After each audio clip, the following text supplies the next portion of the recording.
स्मीरा हमेशा एक होशियार और खुशमिजाज लड़की थी।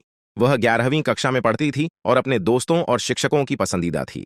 लेकिन उसके जीवन में कुछ ऐसा हो रहा था जिसके बारे में उसके सहपाठी या शिक्षक कुछ नहीं जानते थे।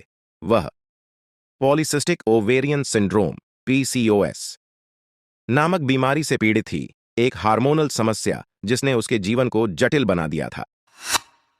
इस बीमारी के कारण उसका मासिक धर्म अनियमित हो गया था और उसे अक्सर दर्दनाक माहवारी, मुंहासे और शरीर पर अनचाहे बालों की समस्या का सामना करना पड़ता था। इन लक्षणों को नियंत्रित करने के लिए उसे नियमित रूप से हार्मोनल गर्भनिरोधक गोलियां लेनी पड़ती थीं। समीरा का डॉक्टर ने उसे बताया था कि इन दवाओं को समय पर लेना बहुत जरूरी है, इसलिए वह अपने स्कूल बैग में दवाएं रखती थीं और स्कूल के दौरान ही लेती थी। एक दिन समीरा ने गलती से अपना बैग क्लासरूम में खुला छोड़ दिया। कुछ छात्राओं ने उसके बैग में दवाएं देख लीं और तुरंत ही अफवाहें फैलने लगीं। किसी ने बिना सोचे समझे कह दिया, अरे ये तो गर्भनिरोधक गोलियां हैं, ये लड़की जरूर चरित्रहीन होगी। एक छोटी सी बात ने मानो जंगल में आग लगा दी। सहपाठियों ने यह अफवाह पूरी स्कूल में फैला दी और कुछ ही समय में सब लोग उसके बारे में बातें करने लगे। समीरा को जल्द ही इस बात का पता चल गया कि उसके बारे में कैसी बातें की जा रही हैं। उसने अपनी शिक्षिका से बात करने की कोशिश की, यह समझाने के लिए कि वह ये दवाएं एक बीमारी के कारण ले रही है, न कि किसी अन्य कारण से। लेकिन शिक्षिका ने उसकी बात मानने से इनकार कर दिया।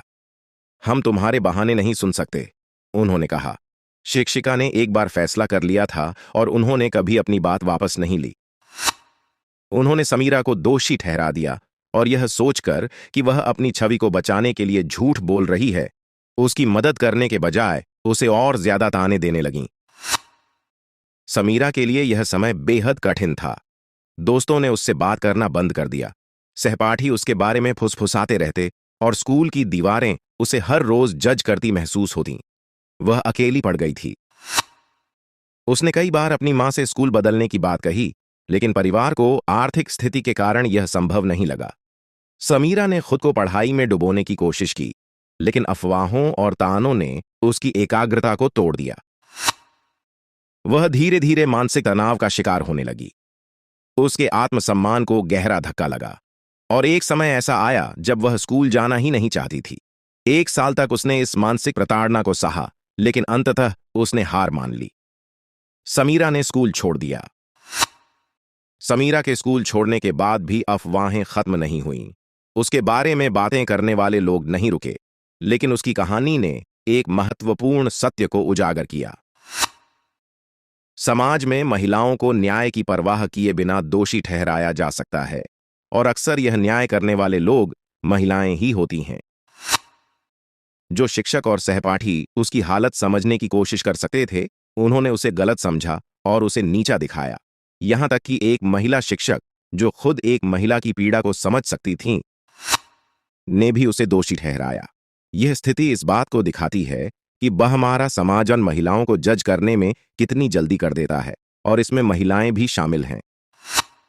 समीरा ने उस स्कूल को छोड़ दिया, लेकिन उसकी कहानी वहां नहीं रुकी। उसने नई जगह पर जाकर अपनी पढ़ाई पूरी की और खुद को मानसिक रूप से मजबूत बनाने का फैसला किया।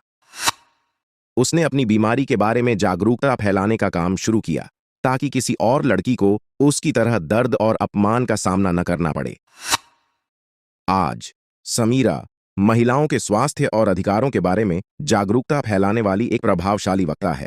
वह हमेशा कहती है, हमारे समाज में बदलाव तभी आएगा जब हम एक दूसरे को समझेंगे और एक दूसरे का समर्थन करेंगे, न कि अफवाहों और गलतफहमियों के आधार पर जज करेंगे।